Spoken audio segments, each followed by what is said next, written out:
তুমি এবং তোমার আল্লাহ গিয়ে সেখানে যুদ্ধ করো এবং আমরা এখানে বসে থাকি, যুদ্ধ শেষ হলে আমরা সেখানে যাব। এই ধরনের একটা বিদ্রূপ খারাপ মন্তব্য করলো তারা। আচ্ছা, তারা কি জ্ঞান বুদ্ধি মস্তিষ্ক বিকৃতি হয়ে গিয়েছিল তাদের?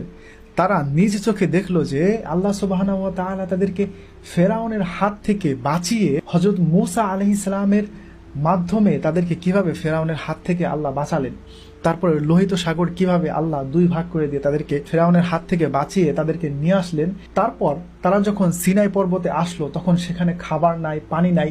আল্লাহ তাদেরকে আবার অনুগ্রহ করলেন, সেখানে তাদেরকে তাদের জন্য খাবারের ব্যবস্থা, পানির ব্যবস্থা করে দিলেন। আল্লাহর এত অনুগ্রহ, আল্লাহর এত দয়া দেখেও তারা এটা বুঝতে পারল না যে আল্লাহ যেহেতু আমাদেরকে ফেরাউনের হাত থেকে বাঁচিয়েছেন এবং আমাদেরকে খাবার পানির ব্যবস্থা করে দিয়েছেন, তো বাইতুল মুকাদ্দাস পবিত্র ভূমিতে যত বড়ই ক্ষমতাশালী বাদশা থাকুক না কেন, আল্লাহর আদেশে যদি আমরা সেখানে যাই এবং সেখানে গিয়ে যদি তাদের সাথে যুদ্ধ করি, অবশ্যই নিশ্চয়ই আল্লাহ আমাদের সাহায্য করবেন।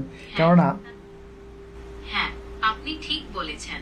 বনি ইসরাইলরা আল্লাহর উপর ভরসা না রেখে চরম অকৃতজ্ঞতার পরিচয় দিয়েছিল। তারা যদি আল্লাহর উপর ভরসা রাখত তবে অবশ্যই আল্লাহ তাদেরকে সাহায্য করতেন। তারপরে হযরত মূসা আলাইহিস সালাম তিনি এক প্রকার তার জাতির প্রতি এক প্রকার অভিমান করে আল্লাহর কাছে কি বলেছিলেন? মূসা আল্লাহর কাছে বলেছিলেন, হে আমার প্রতিপালক, আমি শুধু আমার নিজের ও আমার ভাইয়ের উপর অধিকার রাখি, অতএব আপনি আমাদের ও এই পাপাচারী সম্প্রদায়ের মধ্যে বিচ্ছেদ ঘটিয়ে দিন। তারপরে এই জাতিকে আল্লাহ একটি শাস্তি দিলেন। সেই শাস্তিটা কি তুমি জানো? আল্লাহ বনি ইসরায়েলদেরকে 40 বছর ধরে সিনাই প্রান্তরে বন্দী করে রেখেছিলেন। এই সময়ে তারা কোনো ফসল ফলাতে বা কোনো বসতি স্থাপন করতে পারেনি। তারা যাযাবরের মতো জীবন যাপন করতে বাধ্য হয়েছিল। তারপরে তারা তাদের ভুল বুঝতে পারে এবং আল্লাহর কাছে তারা ক্ষমা চাইতে থাকে, দোয়া করতে থাকে, হে আল্লাহ, আপনি আমাদের এই শাস্তি থেকে আপনি আমাদের মুক্তি দিন। তারপর আল্লাহ তাদের জন্য একজন মাসিহ পাঠান। তার নাম কি তুমি জানো?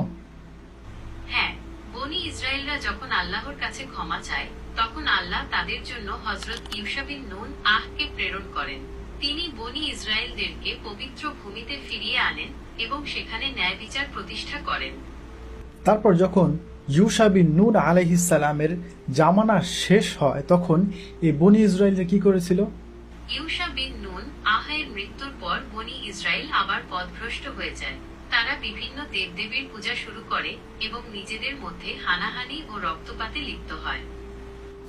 তারপরে আল্লাহ সুবহানাহু ওয়া তাআলা তাদেরকে এই পবিত্র ভূমি থেকে বিতাড়িত করে দেন। তাদের উপরে একজন